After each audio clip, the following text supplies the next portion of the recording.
Is weird, odd, strange, or just plain bizarre is really your cup of tea? Then the Golden State Media Concepts Weird News Podcast will give you that fix. Can't believe it? Well, listen for yourself as we deliver the strangest news you definitely won't find on CNN or Fox. It's the Golden State Media Concepts Weird News Podcast.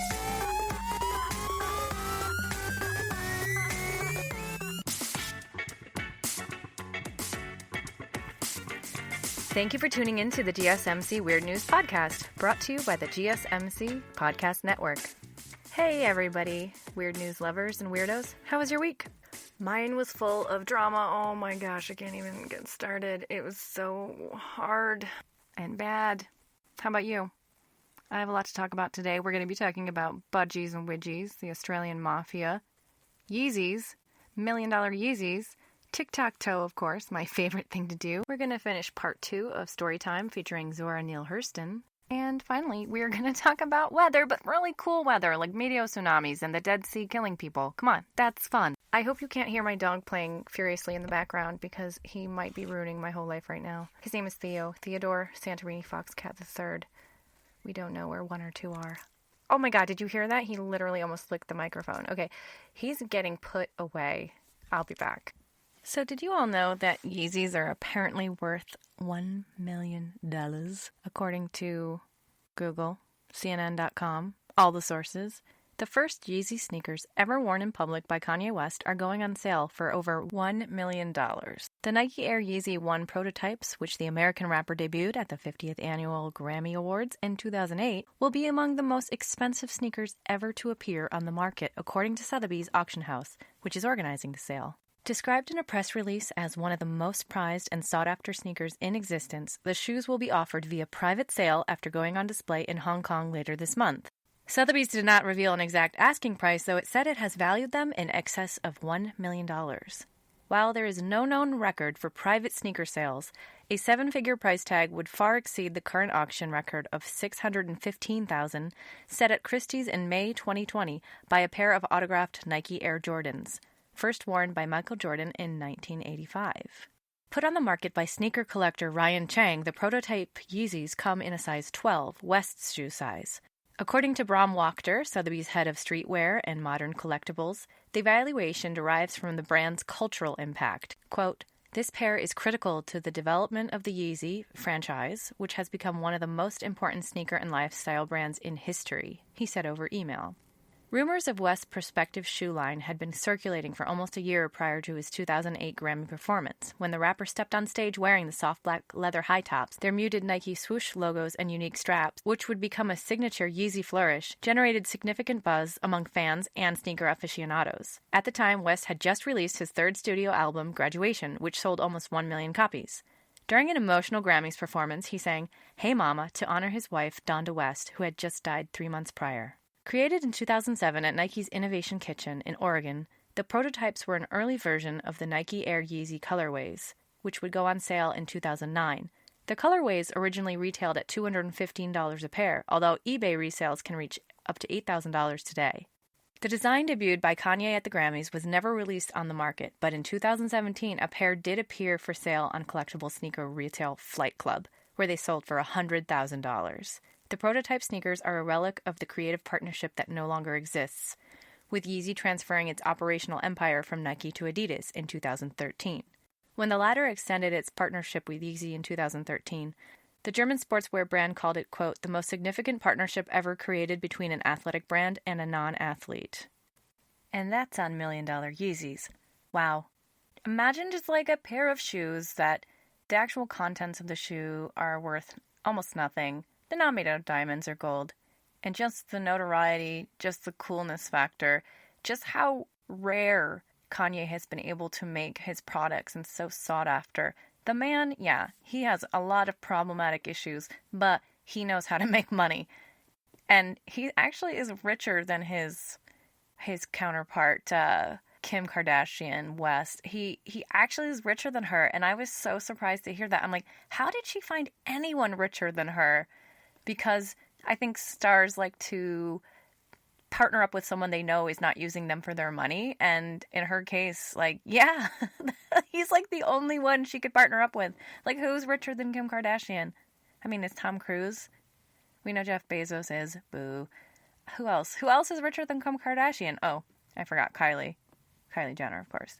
But no, Kim Kardashian just became a millionaire. I read that. No, excuse me, a billionaire, like Kylie. Let me look that up. Hold on. Yeah, here it is. According to Forbes, Kim Kardashian is officially a billionaire. When Kim Kardashian West was first mentioned in the pages of Forbes in 2011, it was simply a tally of her Twitter followers, 6.6 million, just below Barack Obama and just above Ashton Kutcher. 5 years later, she graced the cover of Forbes thanks to her booming mobile game, which helped her earn $51 million that year. Now she officially joins the world's billionaires list for the first time. Forbes estimates that Kim Kardashian West is now worth $1 billion, up from $780 million in October, thanks to two lucrative businesses, KKW Beauty and Skims, as well as cash from reality television and endorsement deals and a number of smaller investments. Wow, she did it.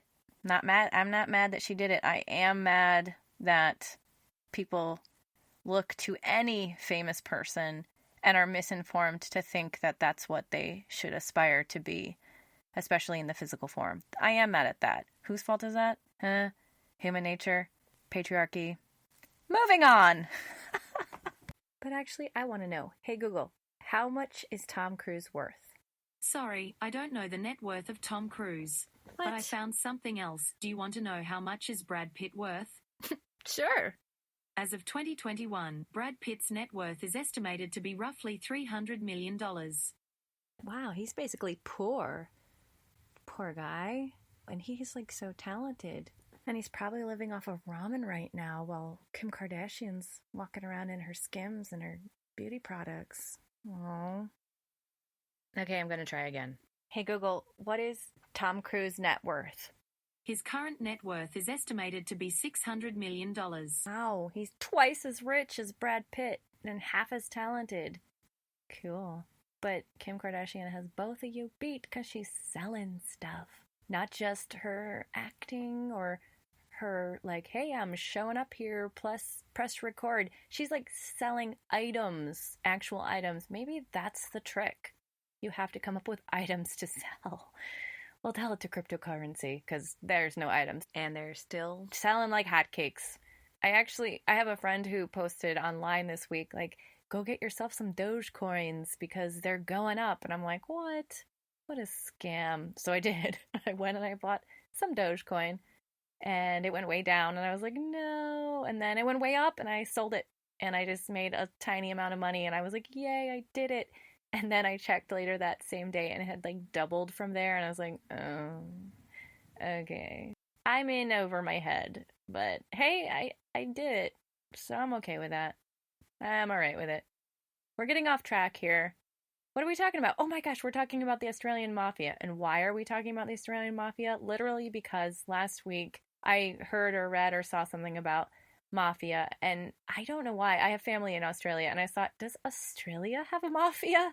And I just Googled it and looked around and saw around. And I found a funny answer is yes. And even in America, the Albanian mafia is really strong and prevalent. And I never even thought of Albania. They're coming up hot on us, guys. Which, I don't know, I'm not mad about because I don't know if they're affecting my daily life. How do I track that? How do I trace that? Like, is the Albania mafia impacting me? Like, is that why gas prices are so high? I know we're supposed to blame that on Biden. I'm not going to blame it on Biden, but we're supposed to. But no, I'm choosing to be smarter than that. So anyway, let's talk about the Australian mafia because that's what interests me. Apparently, you can if you Google it, you'll get all these articles. The part that I found to be so charming was one of the original mafias. I think was a group of teenagers, and they thought they were gonna start a crew. The most Australian thing I've ever heard is that they named themselves the Bodgies and Widgies, which is one half a step away from being the Jets and the Sharks, but super cute Australian style. If you've ever been to Australia or you know Australian people, you'll know that everything has a cute name. Here, they're the mafioso, or they're the lieutenants and the generals. They have names like that. As far as my my experience with watching The Sopranos has been, they have names like generals, lieutenants, etc. And but not in Australia. Apparently, they're badgies and widgies, etc., etc. You know, if you want to drive through the center of town, I don't know what we do even call it here, but they call it pulling a maney, and like here we have sunglasses. There they have sunnies. It's just everything there is cutenized, and it's hilarious. Even their mafia. But let's talk a little tiny bit about the mafia because that's what I wanted to do. Hey Google, what's a budgie? The budgerigar is a long-tailed, seed-eating parrot usually nicknamed the budgie, or in American English. Hey Google, what's a widgie? According to Wikipedia, a wedgie is the act of forcibly pulling a person's underpants upwards from the back. The act is often performed as a school prank or a form of bullying. Okay, I don't think they were named wedgies. How could this even be real? Were they really named after parakeets? Where are the budgies? Because it's spelled with an O, and budgie sounds like it's spelled with a U. I don't know, but we're gonna go to the Sydney Morning Herald. Italian authorities have named 2 wealthy Australian businessmen, including a political donor, as the alleged local capos, or bosses of a powerful international mafia network. Arrest warrants and court papers filed in an Italian court and obtained by The Age and the Sydney Morning Herald identify multimillionaire fruit and vegetable kings Tony Madafuri and Diego Lupino as having alleged dealings with a secretive criminal organization called the Ndrangheta. It has a weird N in front of it. I can't do it. Hey Google, how do you pronounce Ndrangheta? That's pronounced Ndrangheta. Gosh, she knew. Ndrangheta. Okay, so these guys are not accused of any crime in either Italy or Australia, and the arrest warrants relate to other individuals, but anti-mafia authorities have produced phone tap manuscripts naming them as alleged senior Ndrangheta figures. The phone taps were gathered during Operation Ephemos, a sweeping investigation that led to the arrest this week of 65 men for alleged mafia activities, including extortion and political corruption in Calabria, the southern Italian headquarters of the Ndrangheta. Am I even saying that right anymore? This is what's going on. These fruit and vegetable men are getting wild. Let's read a little more. The court files detail activities that could have been plucked from the script of the mafia epic The Godfather, describing a world of ancient ritual, family power struggles, and networks stretching across the international criminal underworld and Italian politics. Wow. Oh my gosh. That's so interesting. So yes, you know what? All over the world, the mafia is doing its thing, and I don't think we have to worry about it. We just kind of go on, like, making our coffee every morning and, like, cleaning our bathrooms, and I think we'll be fine. So, nothing to worry about there. Let's read more. So there are a bunch of different crews in Australia. The Carlton crew, based in Melbourne. The Honoured Society, which is the Ndrangheta group, based in Melbourne. The Serbian Mafia, they're in Sydney, Wollongong, and Melbourne. And the Albanian Mafia, where are they? They don't know. Oh, Sydney and Brisbane. Got it. So those are the main networks. There are outlaw motorcycle gangs, there's East and Southeast Asian gangs, Latin and South American cartels, street and youth gangs, and that's the budgies and widgies. And they were first the teen gangs in Australia post-World War II. People used to try and pass off inferior cloth as American-made when in fact it was not. So it was called budgie. The word budgie gang was the Wallamulu Yanks. The words in Australia are very interesting because they're derivative or native to the Aboriginal words, and so many words are just very hard for me because I didn't grow up around it. Wallamulu Yanks. Got it. I don't know if we learned a lot there, but overall we learned a little bit. We learned that random mafia people have fruit and vegetable stands as a front or just also as a business, and then they try to run the world in the underground system of mafia-ing all over. That is the most Italian thing I've ever heard, let's be honest. They're running a fruit and vegetable stand, but also running the mafia.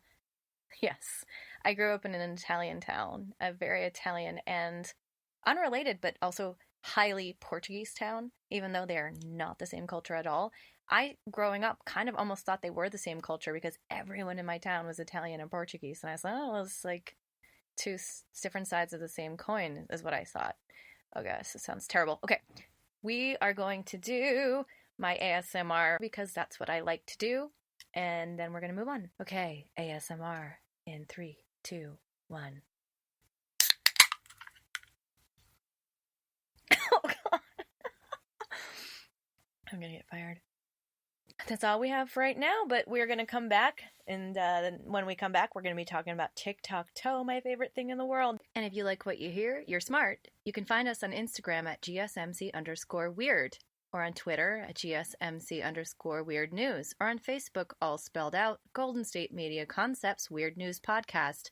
I am Moog, and you can find me on Instagram or TikTok at GoCamelToe. And of course, I run the Twitter, Facebook, Instagram accounts, so you can always talk to me there. We'll be right back after this.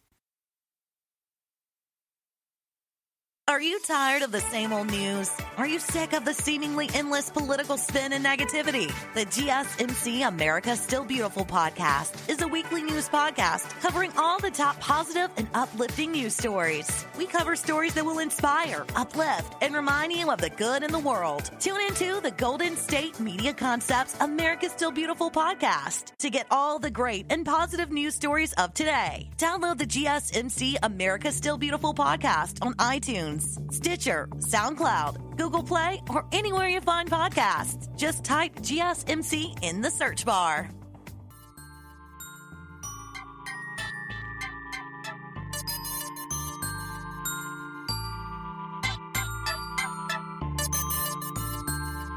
And we are back. Hello, Weird News lovers. Thanks for joining us. We were just talking about Yeezy and some bodgies and widgies. Because why not? Also a little bit about the arts. So hopefully you enjoyed that. And we are going to get into my favorite segment, which is TikTok-toe. And I have decided officially I'm keeping the name TikTok-toe because my stage name is Camel Toe. So you get it? TikTok-toe. So Camel Toe's in there. It's a little in there. I'm not mad about it. In fact, I'm thrilled about it. How about you?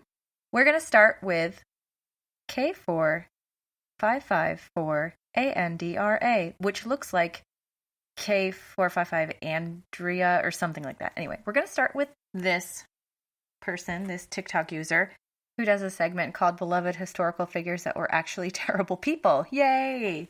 Let's get started. Beloved Historical Figures That Were Actually Terrible People, Part 6, Coco Chanel. Chanel was a Nazi.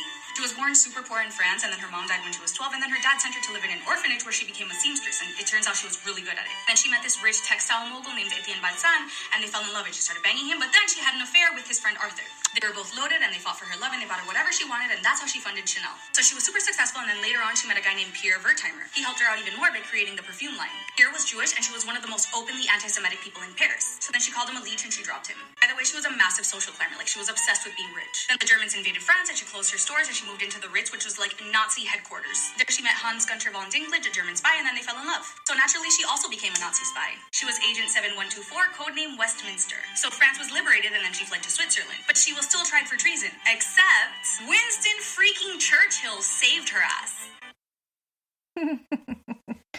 Winston freaking Churchill. So that's Coco Chanel. And this woman said Coco. Is it really Coco? Can't we just say Coco? Like we've always said it?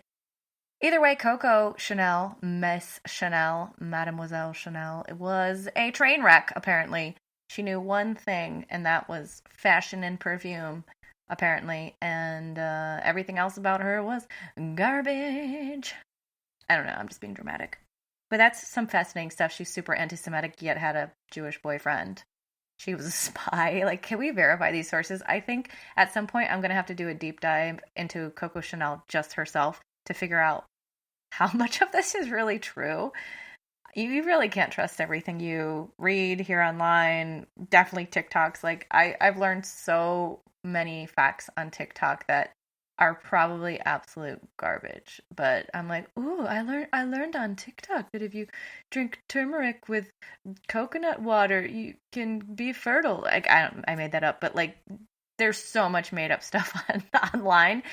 And I've actually figured out that people do it for clout. Clout meaning views. They just want views. And they will lie to your face. And I've watched so many videos on TikTok that are blatant lies. And they literally made up some stupid lie just so people would watch the video. One of them was a woman had a bottle of Tide, like laundry detergent. And she took a string and she wrapped it around the cap. And she's pulled the string like in a knot kind of way. And then the top of the whole bottle just popped right off. And she's like, see, most people don't know this. And literally, it's a complete lie. She just wanted people to be like, I didn't know that. Oh my God. And she just wanted to get like 1 million views. Just made up something about a laundry detergent cap. That's all it takes, guys. That's all it takes. So, this woman talked about so many things. I don't even know where to get started. I want to just highlight and empower the fact that Coco Chanel essentially was an orphan. She was sent to an orphanage because her mom died and her dad just couldn't be bothered, I guess. Where in orphanages, they used to make you sew or something, and she happened to be exceptionally good at it, and here we are. And hey, Coco Chanel, although she turned evil, really had the perspicacity and perseverance and skill to make something of herself despite the odds stacked against her. She was living in poverty, orphan. Hey, you did it. I'm sure her white privilege didn't hurt, and also her not being Jewish at a time when the world was on fire if you were Jewish. So what else did we learn about her? Okay, let me just listen to it again real quick. Okay, I just listened to it again, and okay, yes, so she was a great, amazing seamstress, sewer, clothing maker, but also apparently how the way she funded her business was two very rich men were fighting over her love. And I just tell you right now, I'm not mad at it. And you know what? There was a really great meme about this that like, don't be mad at women who quote sleep their way to the top. Be mad at men who withhold promotion and opportunity unless you offer sex. That is a huge difference. So unless this woman, Coco Chanel, gave her romance or her body or her whatever to these men, that was her entrance fee for their money, apparently. So I don't know. I'm not mad at her at all. I am mad about being a Nazi spy. Okay, I'm very mad about that. I'm not crazy. I'm just not mad about one thing. Oh, I remember. She fell in love with a Nazi spy, so then she became a Nazi spy. So, I get to blame it on him. He was a bad influence on her. So, yay, I get to blame it on him. I just don't want to hate Coco Chanel, but I think I have to. I think the writing's on the wall that she's not nice, and she was a Nazi spy, and she's in charge of her own decisions. So it's her fault. Okay, it's her fault. So she was legit tried for treason, and I don't understand why she didn't... Why did she get a pardon from Winston Churchill? Hey, Google, why did Winston Churchill pardon Coco Chanel? I'm not sure, but I found something for why is Coco Chanel called Coco? Would that help? Sure. According to Wikipedia.org, she often liked to say the nickname was given to her by her father. Others believe Coco came from Coco Rico and Kikavu Coco, or it was an allusion to the French word for kept woman, cocotte. As an entertainer, Chanel radiated a juvenile allure that tantalized the military habitué of the cabaret. What? This is all new information. Okay. Yeah, we're definitely going to have to do a deeper dive into Coco Chanel, because I'm learning all kinds of things. Apparently she was a cabaret performer. What? And she was a kept woman. I think we already learned that.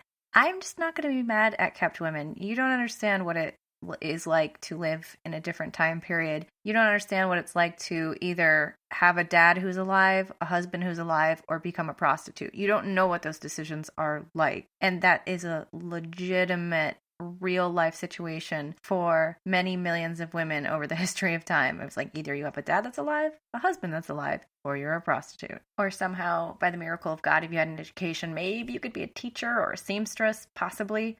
But you were pretty much destitute. So, yeah, women were screwed for a really long time. Yay! But so were a lot of people, not just the white women. I'm being too careful. Let's continue. Ooh, this is one of my favorite topics, tipping. I have such strong opinions about tipping. Obviously, people need a living wage, but why am I in charge of paying your rent? Like, if I liked you, you get your rent paid. Me, as the person drinking the martini or the chicken wings. If I like you, your rent gets paid, and if I'm like, I don't like you, or you were too slow, then you're like, you can't buy insulin? Like, what? How is that a thing? It's always bothered me that I am in charge of paying your bills. Like, no, your employer should be. Your employer needs to be in charge of paying your bills. And I read a great meme that basically said that we are subsidizing, like I, as the person eating the food in the restaurant, and the workers themselves are subsidizing business owners' desire to be business owners with low wages, with not getting health care or whatever. Basically, all the problems that workers are facing with their wages and with how they're being treated. It is business owners expecting their workers and their customers to subsidize their desire to run a business, because the government doesn't really step up and do what the government should be doing for these businesses or for these workers. And it's really quite insane to think of it that way. Now, I'm not trying to be like super political about it. I'm just trying to be humanistic about it. Like people, these workers, these people eating there, and these business owners. I'm just trying to talk about how these people are interacting with each other within this system in a way that doesn't make sense. Okay, we're moving on. We're moving on to the clip about tipping, brought to you by TikTok user The History Guy 23. Did you know the practice of tipping in the U.S. began after the Civil War as a way for white people to hire newly freed slaves and get them to work for nothing but tips? Since the $15 minimum wage being discussed would eliminate potentially the, quote, tipped minimum wage, let's talk about the racist history of tipping and its lingering effects. So tipping begins in Europe, but quickly came here after the Civil War, and white business owners who still didn't want to pay black people anything thought to themselves, hey, maybe wages can be replaced by tips. So in 1938, the first minimum wage law excluded restaurant workers, a category that includes a disproportionate number of women and black people. So today, only 7 states pay their servers the actual minimum wage. In the other 43, the employers are supposed to make up the difference if tips don't meet minimum wage, but that's usually ignored. Moreover, studies show that non-white servers take home 56% less in tips than their white counterparts. So a nation that once enslaved black people, declared them 3/5 of a person, now pays many of their descendants 1/3 of what everybody else gets. Wow, that guy slurred his words. That was intense. We learned a lot there. Thank you, The History Guy 23 from TikTok. Yet another reason to hate tipping. Obviously, I want the workers to get paid a lot. And you can increase the price of my food, but their ability to pay their bills should not be up in the air. I do have a lot of server friends who are like, no, we need tips, because if we were getting paid the minimum wage or above minimum wage, we would be, taking home this amount of money per night. But on a good night, we're taking home $400 on a good night. And you could never take home $400 with minimum wage, or, even $15, $20 an hour. You could never take home that kind of money. So yeah, I understand that. I'd much rather make $400 a night with tips. But that I don't have a problem with the people making $400 a night. I have a problem with the corrupt system of tipping, with the corrupt system of people getting paid below minimum wage and expecting the diners to pay the bills and the insulin of the workers. Okay, I've said enough. This is all controversial stuff. I've said way more than I should. All I know is that in Europe and places I've been and lived, I just know that they can pay their bills from being servers, period. They can pay their bills from being servers. And also, I know that there is not tipping in Europe and places I've lived. I guess I'm speaking specifically of France, but I know it applies in a lot of other countries. So I know for a fact that a server in France can pay their bills from being a server, and also they do not get tips. Figure that one out. Our final TikTok in Tic-Tac-Toe is brought to you by Dutch Deck. These ones are my favorite because they are just silly. Here are some things I don't understand. First is water, and I know the song, precipitation, condensation, evaporation, understood. How does it know to get to my building? How does it know to come up the flights of stairs, come out the faucet when I turn on? How does it know to get here? Next is a very broad category, inventions, which basically means I don't understand anything because everything is an invention. But who was the first person that was like, I am done with this writing on stone, where's the paper at? Or I am so over riding a horse, what's the car situation? How do those things happen? Okay, next is floss, and I totally understand why we need to do it with the purpose. Dr. M, if you're watching every day, all the time, I floss. But who is like, let me get this yarn through my teeth? Finally, the thing that confuses me most of all, debt. If you gave me the money, I used the money's gone. Sorry. It's no longer in my hands. Shouldn't the person that I gave the money to now be responsible for the money? I don't have the money anymore. I gave it away. What of the person that has it? Also, the fact that like the entire world is in debt, why don't we just write one big check for the whole world? This man fundamentally misunderstands everything, and that's amazing. So the first thing he said, what did he say? I already forgot. Water. Okay.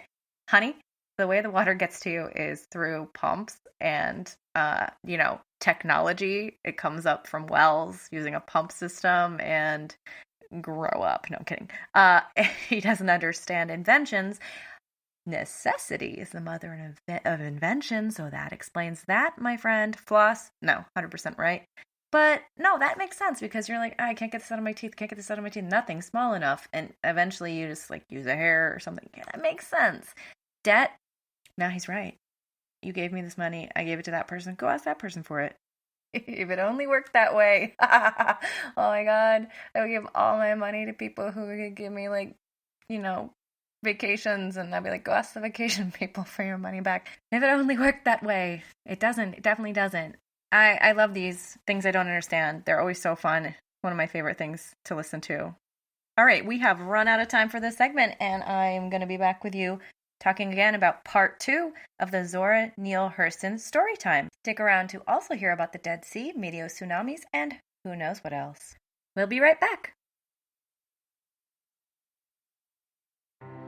The GSMC Life and Happiness podcast takes you on a journey of exploration. We'll discuss tried and true methods alongside the latest trends of how to best live your life to its fullest and happiest. From psychology to meditation, science to self-help books, the GSMC Life and Happiness podcast will help you to discover what makes you happy and how you can live life being the best you possible. Download the GSMC Life and Happiness podcast on iTunes, Stitcher, SoundCloud, Google Play, or anywhere you find podcasts. Just type GSMC in the search bar.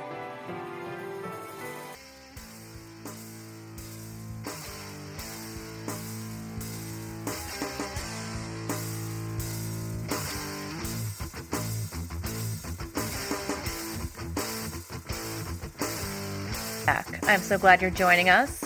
We were just talking about Yeezy shoes, amongst other things, and now we're going to continue last week's story time. So this will be part 2 of the Zora Neale Hurston story. I'm going to use my best Animal Planet David Attenborough voice, or something like that, to tell the story. I'm going to try and sound really fancy and really professional. And away we go. Story time, part 2.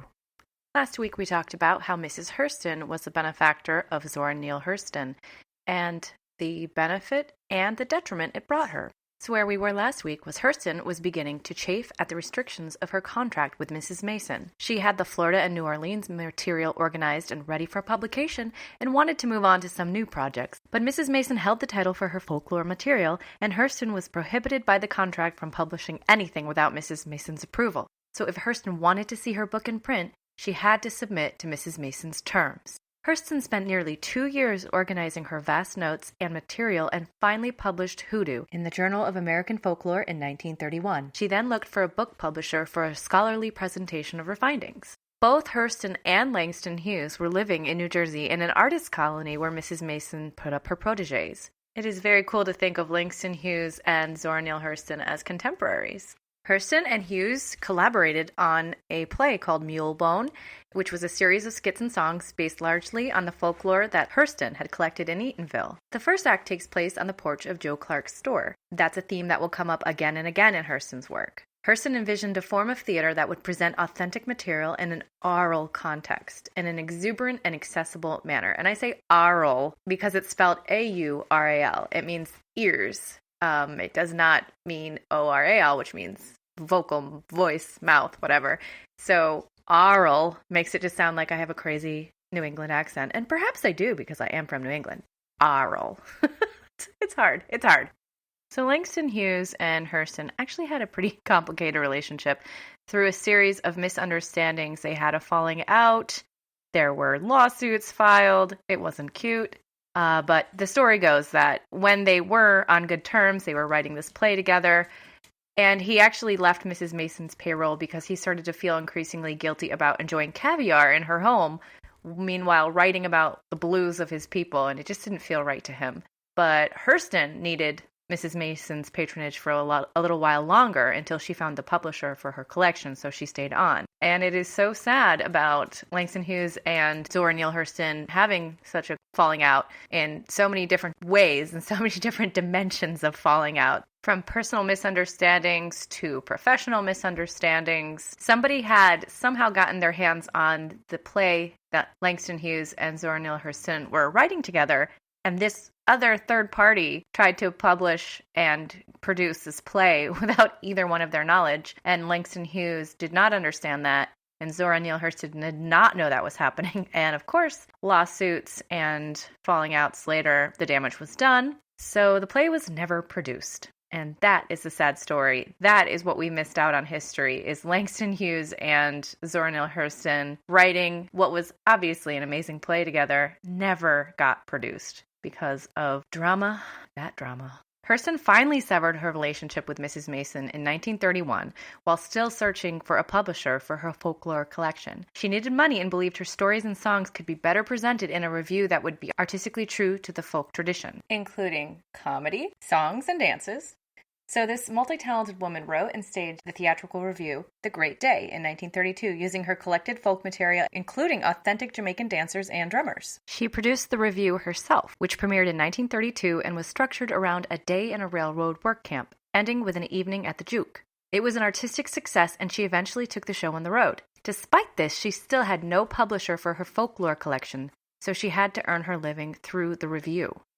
Hurston tried her hand at various academic jobs in the South, working on her conception of authentic theater in college drama departments. Hurston the scholar, with her Barnard credentials, and Hurston the exuberant voice of Eatonville, with her theatrical successes, sought to present an authentic and traditional form of expression. Her goal was to bring legitimate folklore to theater and concert audiences. But segregated Florida in the Great Depression was not a fertile ground for black theater production, nor was Hurston's vocation in academia. So she shifted her focus to short fiction in Jonas Gordvine in an attempt to fund the Eatonville Voice. And when I keep saying Eatonville Voice, that's to say the entire voice of an entire culture, the way it feels and sounds and the vibe of Eatonville. I'm going to say Eatonville Voice a lot, and that's what it means. The entire culture of Eatonville wrapped up into this narrative voice that Zora Neale Hurston pretty much single-handedly brought the world, because we don't have a lot of other authors who are bringing this voice to the world from an authentic place of experience. So, moving on. She published The Gilded Six-Bits in Story magazine in August 1933. This is a mature story set in Eatonville and was the catalyst in attracting Philadelphia publisher J.B. Lippincott, who asked her for a novel. She rented a cabin in Eatonville and sat down and wrote Jonas Gordvine in 1934. This was Hurston's first novel, which was a blend of autobiography, folklore, and fiction. The book succeeds because the voice of Eatonville pours from her pen. The story is authentic, based on the life of her father, the Baptist preacher born into slavery. John Pearson rises with determination, the help of his strong wife Lucy and his gift for poetry, but John has a fatal flaw. He's a philanderer. After his wife dies in a deathbed scene based on the death of Hurston's mother, John, filled with guilt but bewitched by his lover, with the help of a hoodoo man, remarries in haste and eventually is cast out by his congregation. And by the way, this is pretty autobiographical. The use of collected folklore is central to the novel, which describes customs, food, celebrations, and the telling of, quote, lies on the porch of the general store, and is written in the black vernacular. John's farewell sermon, a triumph of language and poetry, is quoted directly from a sermon Hurston collected while in Florida. Hurston has the gift of knowing where to leave autobiography behind and move into the realm of fiction. Jonas Gordvine was written in a fresh and knowledgeable voice with an ear for dialect and using material and a setting that Hurston was uniquely placed to present. Her authentic and original use of the black idiom, a language rich with proverbs, wordplay, imagery, and metaphor, is a solid achievement. John Pearson is aware of the power of language. His gift for language raises him from laborer to leader. Most important, language, especially Black language, is honored in Jonas Gordvine. John's poetry rises from a culture that values skill and improvisation in oral art, from the store porch and from the pulpit. Pleased with Jonas Gordvine, the publisher agreed to publish Hurston's folklore collection, which became Mules and Men. Lippincott wanted the anthropology material popularized for the average reader, so Hurston found a voice when she cast herself as a semi-fictitious character in the book, uniting her own past in Eatonville with the curious researcher. Hurston was sometimes accused of being less than scrupulous in her writing and collecting. She was as much an interpreter of the folklore she collected as an objective scientist. The line between fact and fiction was not always sharply drawn. Perhaps she embellished. Perhaps some of the tales are stories that she herself contributed to the lying sessions on the porch of the village store. Who knows? Shortly after Mules and Men was published, Hurston was awarded a Guggenheim Fellowship to go to Jamaica and Haiti to collect material on religious practices. She spent much of 1936 and 1937 on those islands. Hurston's personal life was always complicated. She revealed as little as possible in her writing. She was married at least twice, and possibly another time during the lost 10 years in her early life, those years whose existence she denied by changing her birth date. There is, however, a chapter titled Love in her autobiography, Dust Tracks on the Road, from 1942. One of her marriages was to Herbert Sheen, her sweetheart throughout the Howard and Bernard years. The marriage itself was brief. The conflict between marriage and career may have been the reason for its failure. The turmoil surrounding the marriage may have contributed to the failure of her first collecting expedition in 1927. She was going through another breakup at the time of the trip to the West Indies, a man 20 years younger than her. This man asked her to marry him and give up her career. Quote, "That one thing I could not do." Thus, it is no coincidence that the book she wrote in exile from this affair was a story of a woman who is determined to find her own identity on her own terms, and a story of a love affair between a vibrant older woman and a younger man. Their Eyes Were Watching God, 1937, is Hurston's masterpiece, the culmination of all her life's experience and her life's research. It's an elegant short novel about a young woman's search for self, for love, for freedom. The novel has a familiar autobiographical element: a parent born in the slavery, Eatonville, the porch of Joe Clark's store, a hurricane scene drawn from the storm she experienced in the Bahamas in 1929, and it draws heavily on folklore and on Black history, culture, and language. It chronicles the heroine, Janie Crawford, through 2 failed marriages, and her loss of autonomy and identity within those marriages. There is a moment of awakening in each marriage as Janie gradually becomes more self-aware. She walks away from her first husband when she realizes that he wants her to be the mule of the world. Janie's awakening is a universal feminist theme, Black or white. Okay, I'm reading this. I've paraphrased it. I've edited it. I put it into slightly my own words. But those words are the words of Oxford University Press, just so we're clear. Her first husband dies, and Janie is liberated from his oppression. Now a wealthy widow, she meets Tea Cake, an easygoing Black man years younger than she is. Sound familiar, anybody? He is a free spirit who loves life, gambles without apology, and awakens laughter and stories in Janie. At last, Janie blossoms, finally fulfilling the promise of womanhood that was nipped in the bud when she was married off young to her first husband. Janie and Tea Cake leave Eatonville, walking away from a disapproving public opinion, and live a joyous life picking beans in the Everglades. The story ends tragically, however. Escaping from a violent hurricane, Tea Cake is bitten by a rabid dog, becomes rabid himself, and Janie is forced to shoot him in self-defense. She is acquitted at her trial and returns to Eatonville to live out her life, happy that she has at least known a true love and joy in life. Is that what happened? I mean, maybe that's just her dreaming that that's how the relationship ended, instead of him just being like, hey, lose your freedom. And she's like, no. And he's like, bye. So she's like, she just dreams that she shot him. That's beautiful. So this novel is pure Hurston, infused with folklore and autobiographical elements. Their Eyes Are Watching God is a feminist novel, resonating with a Black voice. A woman's freedom lies in discovering her own voice and identity apart from her husband. A people's freedom lies in preserving their own voice and identity apart from the oppressor. With this novel, Hurston achieved a literary expression for her experience. In 1938, Hurston's report of her collecting experience in those islands was called Tell My Horse, Voodoo and Life in Haiti and Jamaica. The practice of voodoo was a powerful spiritual experience for Hurston. She treats voodoo as a serious religion originating in Africa and coexisting with Roman Catholicism. She describes instances of possession, the hierarchy of voodoo gods, and details of ceremonies that would only be accessible to an initiate. The book is illustrated with photos, including a remarkable photo and report of a zombie in Haiti. After the publication of these two works, Hurston returned to Florida, where she worked collecting, writing, and working on drama projects. There was another short-lived marriage, this time to Albert Price III in 1939. Yikes, woman. She's just doing it. But I mean, who am I to talk? Each of my parents were married like 4 times. Just do it. Live your best life. Moses, Man of the Mountain, was published at Hurston's Zenith in 1938. Hey Google, define zenith.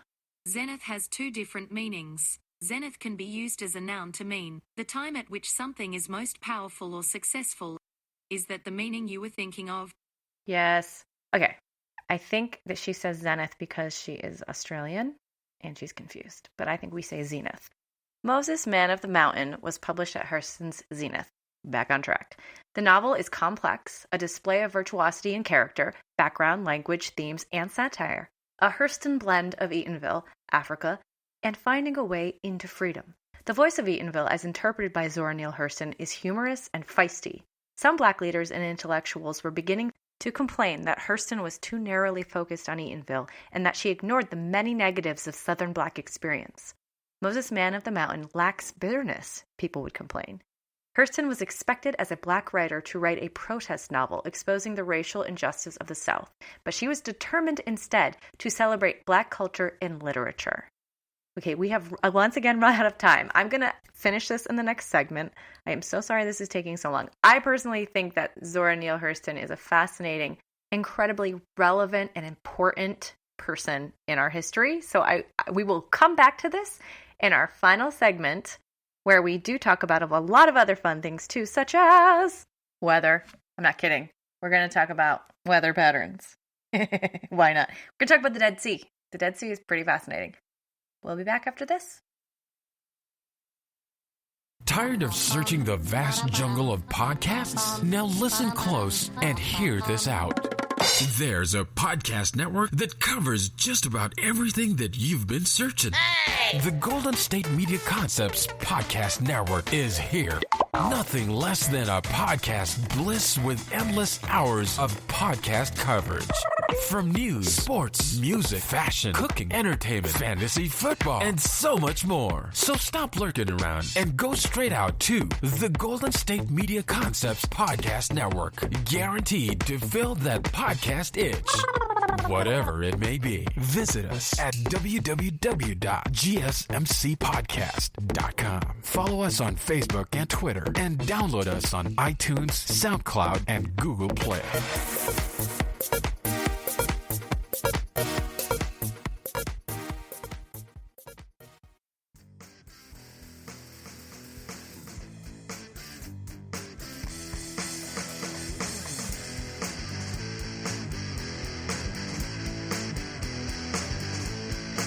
Welcome back to the GSMC Weird News Podcast. I'm your host, Moog. We are going to finish up with our story time featuring Zora Neale Hurston. So the last thing we said was she was expected as a Black writer to write a protest novel and expose the racial injustice of the South, but she was instead determined to celebrate Black culture and literature. So let's continue. Having written 5 books in 5 years, wow, go girl, her publisher wanted a true autobiography, so she moved to California to work on the manuscript of Dust Tracks on a Road, a book that mirrors the division that emerged in Hurston's own life. And also, she worked as a story consultant at Paramount Studios. She was doing it all. The early part of the Dust Tracks on the Road describes her background, childhood, and vibrant early life with stories and scenes, and the voice of Eatonville. The hopes and dreams of the joyful child whose father, the preacher, showed how language could enthrall, whose mother urged her to reach for the stars, and whose ears were tuned in to the lying on the porch of Joe Clark's store in Eatonville. The reader experiences that child's helplessness and the despair at her mother's deathbed and begins to grasp the tenacity and self-reliance Zora needed to get an education and reach New York City and professional recognition. But once she moves into the Mrs. Mason years, she begins to lose the vibrancy and the confidence of her voice, and her tone becomes awkward and ingratiating. As she brings society and politics into the picture, her voice falters. Reactions were mixed. Whites liked the book. It harmed her reputation with black peers, however. And by the mid-1940s, Hurston seemed to be losing her voice. She continued to work, publishing articles and working the black college circuit, but her voice was growing more conservative, and it shifted from self-confident first person of idiomatic black speech to artificial third person of unpopular political viewpoint. In 1947, Hurston signed a contract with Charles Scribner's Sons for a novel about a white Southern family. Seraph on the Suwannee was written in Honduras in 1948 on a trip to look for a lost city financed with the advanced money from Scribner's. She hoped to challenge literary conventions to prove that black women could write about whites.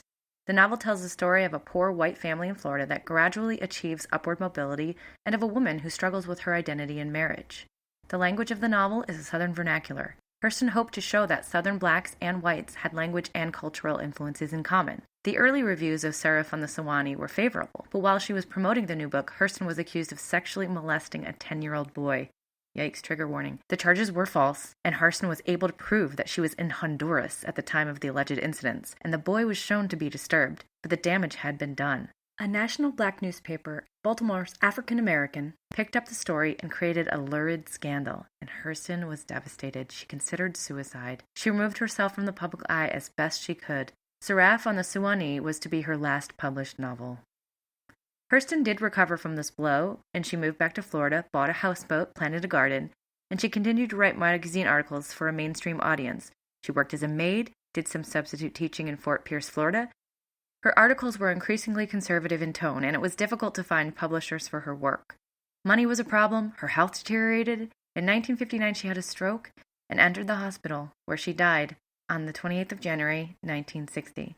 She was buried in an unmarked grave. So why did Zora Neale Hurston decline from her standing as a vibrant presence in the Harlem Renaissance, a fertile interpreter of black folklore and a lyrical writer, to become a poor woman buried in an unmarked grave? Part of the answer lies in the struggle for money. The need to make ends meet overcame her art and her scholarship in the end. At the mercy of patrons and publishers, it was always a struggle to collect, to keep writing, to make art. An outsider in the white world of publishing, she was criticized by black leaders and intellectuals as well. Then the scandal of the false sexual accusation broke her spirit. Hurston's strength and gift was pride in the folk heritage embodied in her Eatonville experience. And our gift was Hurston herself. That's just me saying that. It's insane to me that she went through all of this and she died alone in an unmarked grave. It's unbelievable how much she has given us. And so many artists do end up this way. It's really insane. I'm glad her story lives on. I'm glad her writings live on. Thank goodness for that we have her writings, because, that's forever. Thank God for that. But gosh. So she was outspoken. She wanted to affirm her belief in the individual, her belief that a black background was not to be tragic. And that's a great point, because I think I've heard a lot of people complain that all of these black stories are always tragic, always impoverished, always struggling, always tragedy. And I think people say, can we just hear about stories the way white people have stories, where they're just living life. They're just being people. And it's not always about this intense adversity. I think that's definitely something she was trying to do. Like, here's our culture. Here's our songs. Here's some information. Here's what this is. Here's what that is. Not like this huge struggle of adversity. And there's a word for that. What is it called? Oh, I think the word porn is involved. It's like poverty porn, slavery porn. But it's not porn, obviously. It's just the idea that this struggle is really interesting to watch as a story when there are better stories, guys. Okay, moving on with this story. Hurston was always an outsider, but she had always been exuberant, excited by her work, and believed in it. She lost her voice, she retreated to her garden, she was poor, she became ill, and she died quietly. Zora Neale Hurston's books were out of print for 35 years. Then, in the late 1970s, black writer and scholar Alice Walker wrote an essay looking for Zora, and interest in Hurston was revived. Hallelujah! Thank you, Alice Walker! You've given us so much, and you gave us back Zora, so thank you. In Zora Hurston, black women writers found a rare model, a woman who wrote in the black vernacular, who affirmed black folk culture with pride and exuberance. Zora Neale Hurston left a record of an oral folk tradition that she was uniquely placed to provide. She had a clear individual woman's voice, even if she was at times inhibited by her white patron, her publishers, and her need for cash. Her novel, Their Eyes Were Watching God, has become a classic of African-American feminist literature, yet the theme of a woman finding her voice and equality in marriage is universal. Zora Hurston was at her best when interpreting Eatonville. She was happiest in Florida, and at her worst when struggling for money. She was proud to have the map of Dixie on her tongue. The creation of an original Black literature based on pride in the language and folk tradition of African Americans was Hurston's lifelong goal and her major contribution. Boy, was it. She really did contribute a lot. So that's Zora Neale Hurston. Storytime is over. This was brought to you by the Oxford Encyclopedia of American Literature. And it's a story that I edited and put my own spin on, but it's a story from 2006, actually. Thank you for joining me for that. We're going to move on to meteor tsunamis and the Dead Sea. Let's do it. In 2018, a meteor tsunami that tore across Lake Michigan was the first of its kind. Meteor tsunamis are big waves driven by weather instead of seismic activity. In the Great Lakes, they are usually caused by wind combined with a change in atmospheric pressure. But this particular meteor tsunami was caused by atmospheric pressure changes alone. We know atmospheric gravity waves, which bring pressure changes, likely have driven meteor tsunamis in the past, but we've never really documented one and investigated it until now. Forecasters say studying the wave could help meteorologists predict similar future events. There, we did it. That's a meteor tsunami. And that was some expert. What's his name? Eric Anderson. And I am particularly interested in this weird news because I happen to live on Lake Michigan in Chicago.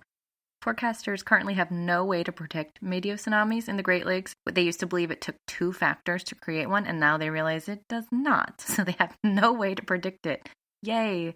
And I live on the Great Lakes. Cool! Okay, but that Eric Anderson guy, he said this discovery could change that, apparently. Because when the waves don't involve wind, and it involves other stuff, short-range weather models can more easily detect atmospheric pressure waves, while thunderstorms are harder to anticipate. I think I have my facts all backwards. I don't even know. Right now, this is Anderson. Right now, we don't have an alert to tell people that a meteor tsunami is coming. If we had that ability, we could say conditions are dangerous in the near shore during this time or this location, and we could put out things for rip currents and other features that might be a danger. This discovery might never have happened if it weren't for Ludington resident Debbie McLaughlin, whose shot images of the wave as it rushed between breakwaters and the flooded shoreline. No big surprise there, women making stuff happen. She's quoted as saying, "The meteor tsunami was hands down off the charts awesome."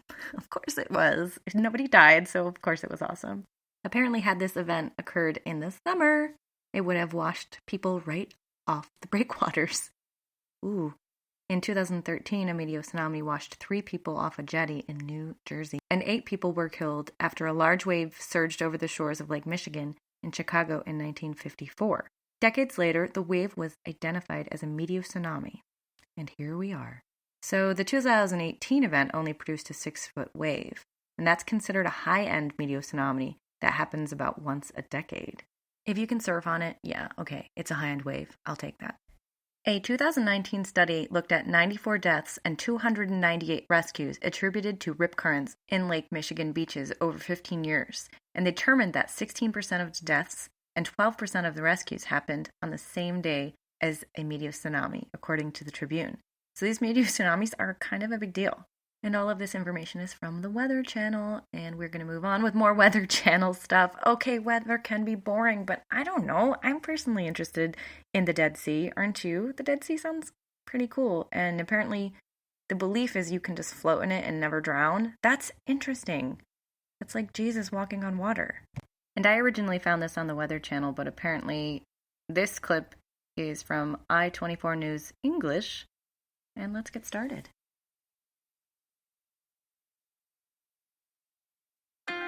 The Dead Sea, the lowest place place on Earth, a freak of nature, one of the 7 natural wonders of the world, a fountain of youth for the old, and a sea of fun for people of all ages. Every year, over 1 million tourists from Israel and also from abroad come here. It's on many people's bucket list. And what to do at the Dead Sea? Obviously, to float on water. Urban legend states that drowning in the Dead Sea is impossible because of its high saline content. A legend that must be debunked to prevent further deaths. In 2018 so far, 8 tourists have drowned in the Dead Sea. To find out how and why it happens, we spoke to professional Dead Sea lifeguard Amiram Dura. One of the most common mistakes tourists make is to excitedly run into the water and start splashing or diving into the water without knowing the concentration of minerals is so high that it burns the eyes. We often need to take people out of the sea and rinse them in the showers. Dehydration, heat strokes, and even heart attacks can also be the cause of death among tourists. The heat here can reach 113 degrees Fahrenheit in summer, with water temperatures reaching 102 degrees. It's not easy here to swim on your stomach, and it can also be difficult to turn over. It happens here often that they float around, and when they don't feel the ground with their feet, then they start panicking and begin to splash and swallow the water. The most common cases are of old people who don't manage to turn over and end up putting their heads underwater, perhaps due to the loss of energy. These are the most common cases. The solution is to be relaxed and to get on your back. The main danger is swallowing the water. Its high concentration of minerals and salt causes accumulation of fluid and collapses the lungs, affecting also the heart and kidneys. To prevent more tragic deaths, the Tamar Regional Council is taking preventive measures. We have different bathing hours for summer and winter time. We are asking the public to only go swimming during the official bathing hours. Only go in the water while the lifeguards are here. Despite the deaths, 2018 has been a great year for the Dead Sea and remains a priority on the itinerary of travelers from around the world. It's okay to be the cliched tourist at the Dead Sea. Read your newspaper, use your smartphone, float and have fun, but be cautious and stay out of troubled water. Daniel Campos, I-24 News. Well, there you have it, the Dead Sea. So they said the water reaches 102 degrees Fahrenheit. Is it just me or is that insane? I guess I'm used to New England where I grew up and the water there is usually pretty cold. Hey Google, what is the average water temperature during the summer months on New England beaches? From the website currentresults.com, summer sea temperatures generally average at least 69 degrees Fahrenheit in summer. Wow, okay, 69 degrees Fahrenheit is a far cry from the 102, did they say? And actually, now that I'm remembering, I recently have gone to a few different hot tubs at Airbnbs, and all of those, when they're like kind of too hot for me, are around 102, 103, 104. That's like hot tub hot. Wow. Okay, guys, you heard it first here. You can actually drown in the Dead Sea, even though they say you can float. And all the chemicals getting into your eyes are going to be a problem, and putting your face in is going to be a problem, and splashing is going to be a problem. It's all going to be a problem, so be careful in the Dead Sea, guys. And just so we're all on the same page, hey Google, where is the Dead Sea? Tell me about it. The Dead Sea, also called the Salt Sea, is a salt lake bordering Jordan to the east and Israel to the west. Its surface and shores are Earth's lowest elevation on land. Thank you, Google. And that's our show this week. Thank you so much for listening to the GSMC Weird News Podcast, brought to you by the GSMC Podcast Network. I'm your host, Moog. You can find me on Instagram at GoCamelToe and on TikTok at GoCamelToe. If you like our show, subscribe, follow, listen. Instagram, GSMC_weird. On Twitter, GSMC_weird news. And on Facebook, all spelled out, Golden State Media Concept Weird News Podcast.